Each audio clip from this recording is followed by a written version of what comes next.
Salut à tous. Les dernières élections ont souligné les défauts du système démocratique actuel. Je fais ici bien évidemment allusion aux 67% d'abstention moyenne sur les deux tours des élections départementales et régionales qui ont montré que les élections traditionnelles, caractérisées par des votes espacés pour des candidats promettant monts et merveilles, ne dupent plus grand monde. La plupart de la classe politique n'arrive pas à comprendre les causes de cette abstention et les politiciens ont tendance à rejeter la faute sur la population qui serait devenue selon eux irresponsable et aurait perdu toute conscience citoyenne. En réalité, les Français souhaitent simplement un renouvellement du système démocratique et veulent participer plus activement dans les prises de décision afin de cesser de remettre entre les mains d'élus les pleins pouvoirs législatifs et décisionnaires. Au vu de ce qu'ils en font, cela est somme toute logique. Non pas parce que les Français sont contre le système représentatif, mais parce que l'élection, bien que nécessaire, n'est pas suffisante pour se considérer en démocratie. Heureusement, des alternatives fleurissent depuis quelques années à l'échelon local et j'ai le plaisir de vous présenter aujourd'hui une initiative prise par le maire et le conseil municipal de Villeurbanne où je vis.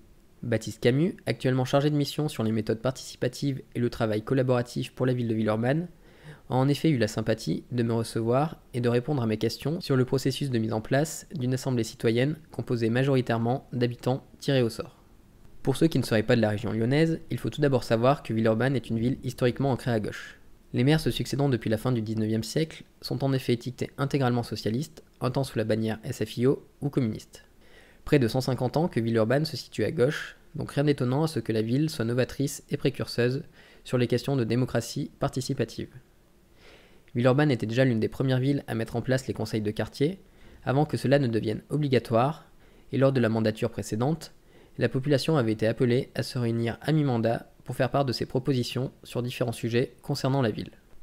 En fin de mandat, le maire avait également piloté un jury citoyen en 2019 sur l'accueil à Villeurbanne afin d'expérimenter une forme de démocratie participative et d'accroître l'expertise citoyenne. Ceci a inspiré l'idée de créer une instance durable capable de mener des actions similaires de manière organique. Ainsi, durant la campagne des municipales 2020, la liste socialiste avait inclus dans son programme électoral la mise en place d'une assemblée citoyenne pouvant piloter un budget participatif. Cette idée fut plutôt simple à mettre en place, car un consensus existe au sein du conseil municipal pour donner plus de place aux citoyens dans la prise de décision publique.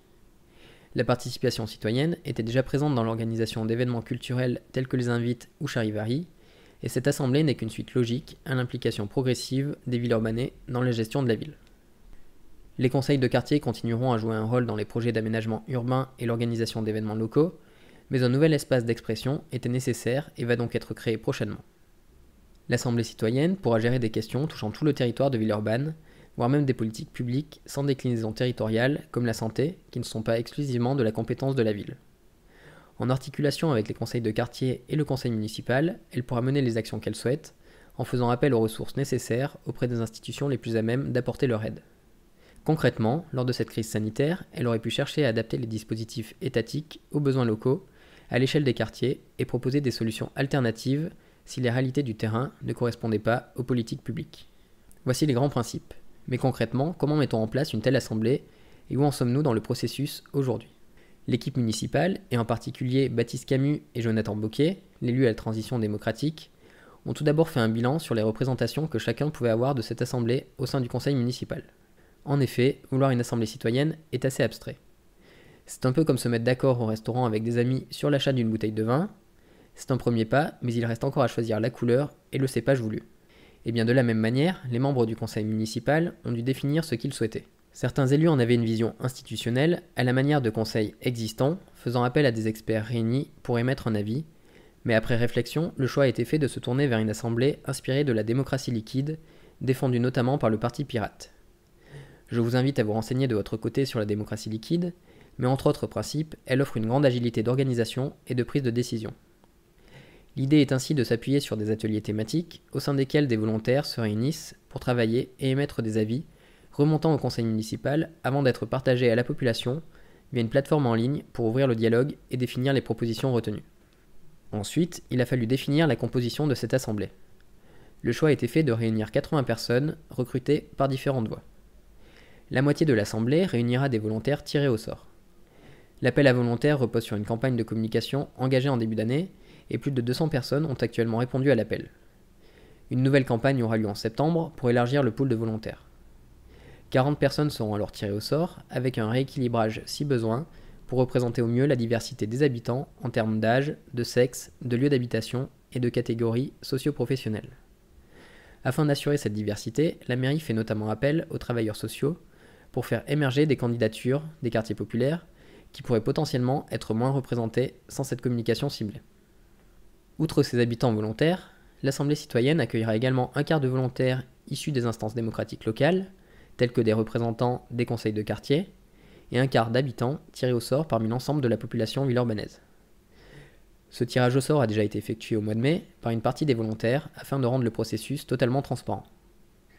Afin d'éviter certains biais observés lors de la Convention citoyenne pour le climat, la mairie a longuement réfléchi au processus de tirage au sort.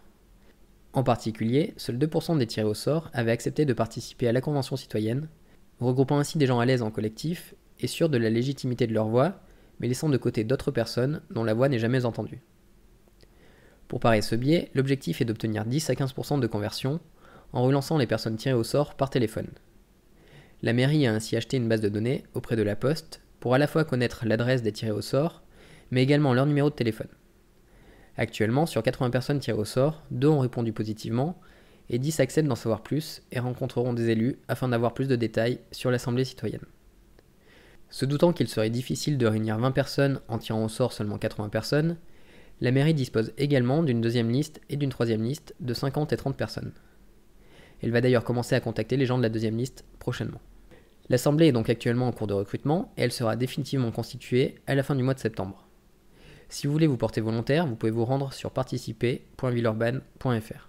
Enfin, il est temps d'évoquer plus précisément le rôle de cette assemblée et les moyens dont elle disposera. Elle ne va bien sûr pas remplacer le conseil municipal, mais elle aura malgré tout une grande liberté d'action. Elle sera accompagnée dans son fonctionnement par un prestataire extérieur, spécialiste de la démocratie participative, qui l'aidera à mettre en place ses missions. La première d'entre elles consistera à piloter un budget de 500 000 € en aidant le conseil municipal à orienter au mieux les dépenses en émettant des avis et des recommandations.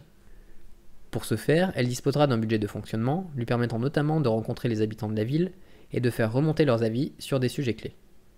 Elle aura également accès aux moyens de la ville, tels que les locaux pour ses réunions ou des données statistiques et de la documentation pour éclairer son avis. Elle pourra aussi solliciter régulièrement des agents publics et aura un droit d'intervention au conseil municipal. A l'inverse, ces assemblées générales seront ouvertes aux élus et un délégué à l'assemblée citoyenne fera le lien entre elles et le conseil municipal. Enfin, si des référendums d'initiative locale sont mis en place prochainement, elle sera toute légitime pour y faire appel. Voilà, j'ai globalement fait le tour de la question. Que vous soyez intéressé pour participer à cette assemblée ou simplement si vous voulez plus de détails, je vous invite à nouveau à vous rendre sur participer.villeurbanne.fr. Merci d'avoir regardé cette vidéo jusqu'au bout, continuez à vous intéresser à la politique et à bientôt.